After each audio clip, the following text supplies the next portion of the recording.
Did you know that there's a kind of stress that's actually good for you? My name is Deborah Cobb, and I am an integrative health practitioner as well as a massage therapist, been doing bodywork for over 20 years, and I teach you how to regulate your nervous system. So when we think of stress, we immediately have a negative connotation to it, right? We think of stress as being a bad thing, but there is a type of stress that is actually incredibly good for our bodies, and these are called hormetic stress or hormesis. So there is a reason that we have the two sides to our autonomic nervous system. We have our sympathetic nervous system, which is responsible for that fight or flight response, and then we have our parasympathetic nervous system, which is responsible for that rest and digest response. Neither one of them is bad. They're both supposed to be there. It's more dysregulated, we're in a dysregulated state when we can't go back and forth between the two in a healthy way. Now on this page, I teach you a lot of different ways to get into your parasympathetic nervous system, how to train yourself to really engage in that rest and digest. But there is the piece of how to get into your sympathetic nervous system in a healthy way.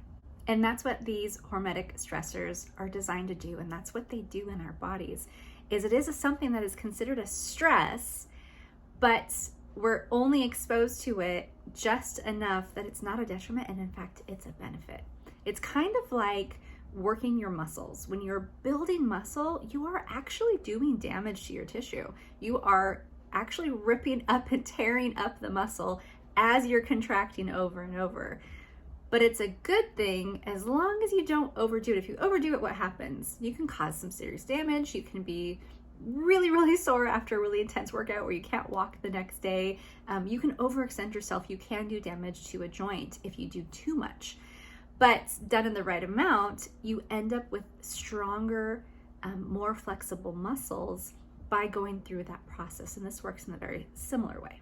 So we can think of it like exercising the nervous system.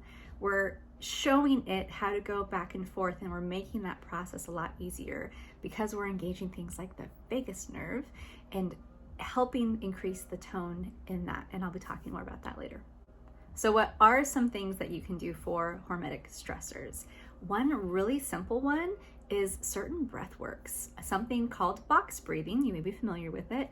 It's when you inhale for 4 counts, hold your breath for 4 counts, exhale for 4 counts, and then hold that breath for 4 counts. That ends up being a stressor on the body because you're not just breathing regularly the way that you would, but it benefits the nervous system in a positive way. And so adding in a simple practice like that, doing just a few, starting out with, and then getting your body used to that practice until maybe you can do 5 or 6 or 7 or 8 in a row, and see how you feel. That can actually help regulate your nervous system. One of my other favorite ways of exposing yourself to hormetic stress is with cold exposure. Now, I like to do this with a cold shower, and I'm going to have a whole nother video that's talking just about that. But a lot of people are talking about doing cold plunges, and a lot of the reason why that's beneficial for the body is because it is a stress. Now, obviously, if you spend too much time in cold water, that is going to be not good for your body. You have the risk of hypothermia, like things can start shutting down. But done in short bursts of time ends up having such a positive effect on your body. In the cold shower video that I'm gonna do, I'll walk you through exactly how I do that. I had to work myself up to it. I hate being cold. I never thought I would want to do something like that. And I'm gonna explain to you. So check out that video, be on the watch for it, to see exactly how I eased my way into it and the dramatic impact it's had on my anxiety.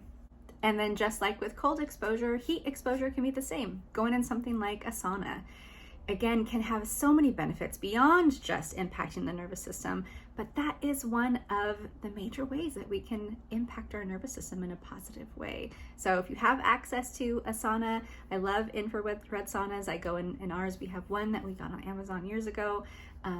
Has been a huge impact for my health overall, but it is a stressor on the body, but it's one that ends up having those positive benefits. Another thing that is really popular is intermittent fasting.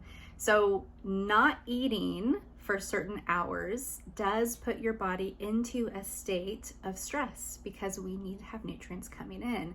And it can be there's a lot of research that supports intermittent fasting as being really beneficial for the body. Now, one thing to know is that there's a lot of people that do intermittent fasting in a way that isn't great for their body. A lot of people will skip breakfast and then get the bulk of their calories in a short amount of time. And for some people that works, but for a lot of people, if you're already in a stress state, skipping breakfast can just have really negative impacts on your cortisol levels throughout the rest of the day. So what's actually better, but is harder, because a lot of people like to eat at nighttime, but it's a lot better to stop eating, say around 6 p.m. and then do your fast from there. It ends up having much better impact on your health overall if you are going to do intermittent fasting. So I aim for at least 12 to 14 hours every single night in between dinner and breakfast, but I do try and eat within an hour or two of waking, and that's what works best for me. Also, as a woman, if you are a woman, knowing where you are in your cycle is really important in this, because doing intermittent fasting during your luteal phase or right before your menstruation starts can actually be too much of a stress on your body. So really pay attention to how your body feels, what works for you, and give yourself that space to do what you need to do during those times.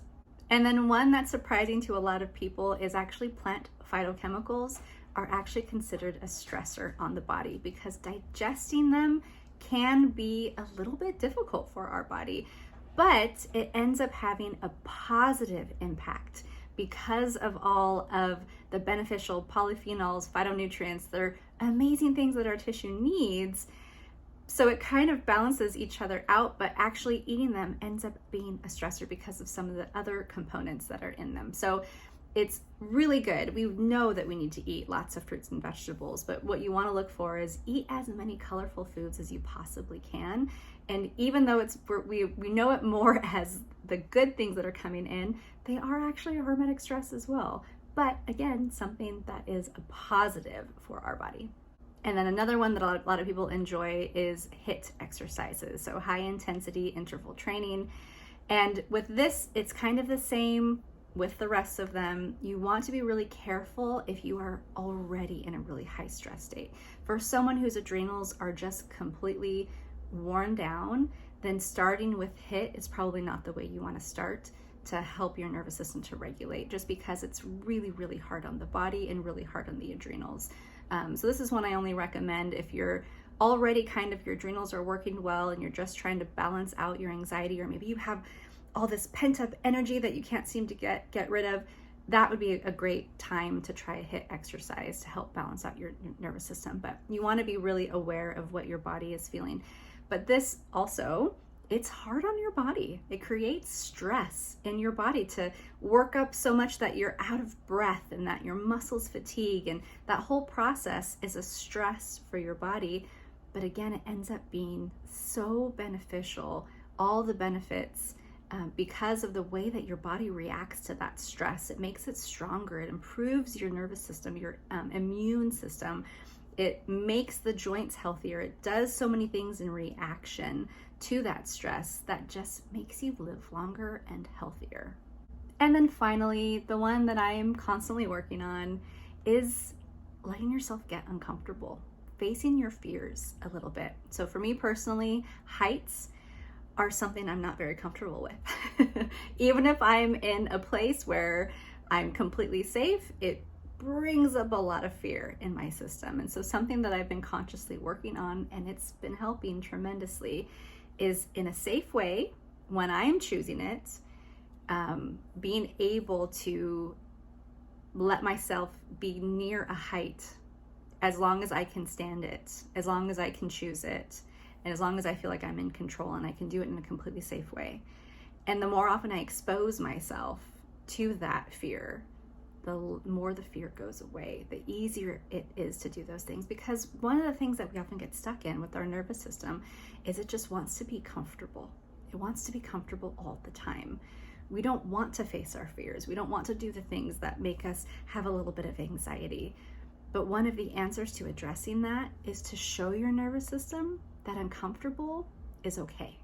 That uncomfortable is not unsafe. It's not life-threatening. It's just uncomfortable. And with this, you do want to make sure that it's something you are choosing. If someone else forces you to face a fear, it doesn't work. Our nervous system does not like that. You have to be consciously in control of this decision.